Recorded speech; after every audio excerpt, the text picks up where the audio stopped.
আসসালামু আলাইকুম, আশা করি সবাই ভালো আছেন। কালকে রাত্রে একটু বাইরে গেছিলাম আর বাসায় হওয়ার পর দেখি যে নাজুল ভাই কেজি পাঁচের মতো মাংস ভিজাই দিয়েছে। জিগাইলাম যে এতগুলো মাংস ভিজাইছেন কি লেগে, কয় শুক্রবার তো পার্টি করা হইলো না, এই জন্য আজকের পার্টি করবো সবাই মিলিয়ে। আমি কই মিয়া বাসায় পানি নাই, দুপুরবেলা গোসল দিতে পারিনি আন পর্যন্ত, আপনি পানি পাইলেন কোন জায়গায় যেন পানি দিয়ে ভিজাই দিয়েছেন মাংস। তাকাই দিয়ে দেন আমি এক বোতল পানি আনছিলাম যেন ফিল্টারে কিনতে, এই ফিল্টারে পানি বোতলের সল্লালা দিয়ে দিয়েছে। আমি কই মাশাল্লাহ ভালো কাজ করছেন, আমার তো আর বাট্টাত পাক করতে হইবে না, তাই তরকারি যেটু আছে একটু গরম দিয়ে রাখি, আনাইলে নষ্ট হয়ে যাইবে না। তাই হেরা ওদিকে পোলাও আর উডের মাংস পাক করতেছিল আর আমি এদিকে বাইগুন আলু চিংড়ি মাছ যা রান্দা আসলে এগুলো গরম দিয়ে রাখি দিলাম। আর দেখতে দেখতে আল্লাহর রহমতে পাক শাকও কমপ্লিট হয়ে গেছে আর সবাই মিলে আইয়ে বইয়ে ফেললাম খাওয়া দাওয়া করার লগে। এই পার্টির মূল উদ্দেশ্য হয়েছে বলে আনোয়ার ভাই হে কইছে আমি অসুস্থ, মাঝে মধ্যে ডান্স করি, কোন সময় মোটে টুটে যাই, তাড়াতাড়ি করে একটা পার্টি দেও, আমার খাইতে হইবে। যাই হোক পার্টি করিয়ে উডের মাংস আর পোলাও খেলাম আর খাওয়া দাওয়ার পর দেখছেন ঘরের ভিতরে 11টা বাজে গেছে, কই তাড়াতাড়ি করে ঘুম পাড়তে হবে, সকালবেলা আবার ডিউটি আছে। যাই হোক এবার ঘুম দিলাম আর প্রতিদিনের মতন উঠলাম 6টা বাজে, ঘুমের তো উঠে প্রথমে বিছান খাতা টাতা যা আসলে গুছ গাছ করলাম, এরপর মুখ টুক ব্রাশ করে রেডি হইলাম ডিউটিতে যাওয়ার লগে। আর রেডি হওয়ার আগে গামছা বেজলিন সরিষার তেল সবকিছু লই লইলাম লগে করে একটা কিসের ভিতরে।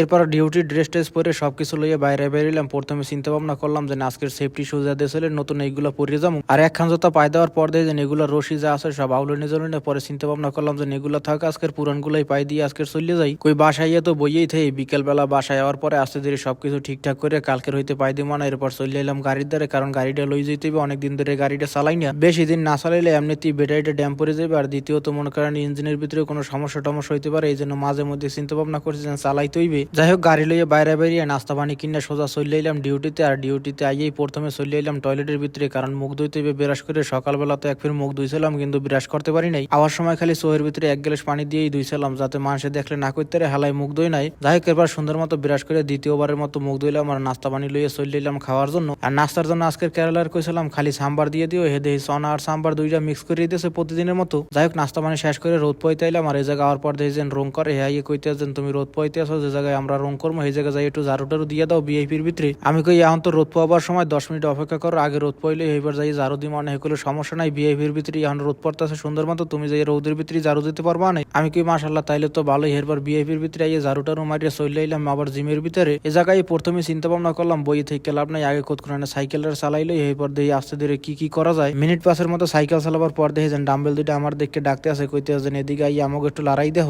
যাই হোক ডাম্বেলের মনের আশা পূরণ করে চলে এলাম গোসল দেওয়ার লগে, কারণ দুপুরে আজান দিয়ে দিয়েছে, তাড়াতাড়ি করে গোসল না দিলে একটু পর আবার লোকজন আই পড়লে সমস্যা হয়ে যাবে। গোসল টোসল দিয়ে বাকি যে নাস্তাটা আসলে একটু খাইলাম, এরপর ডিউটির ভিতরে মাসা মারিয়ে চলে এলাম বাসায় প্রথমে চলে এলাম ছাদের ভিতরে, কারণ ভিজা যে গামছা দুইটা আসলে এই দুইটা রোদ না দিলে আবার গন্ধ ছুটে যাইবে না। আর বাসায় ডিউটির ড্রেস ট্রেস খুলে দিলাম আর ভাত হইতেই বই পড়লাম খাওয়া দাওয়া করতে। কালকের রাতের যে পার্টি গেছিল যার জন্য তরকারি সব রয়েই গেছে, তবে যে তরকারি আছে এখন তো চালাই দিতে আসি, রাত্রেও কোনো রকমের চলে যাবে, কিন্তু কালকের আবার পাক করতে হইবে।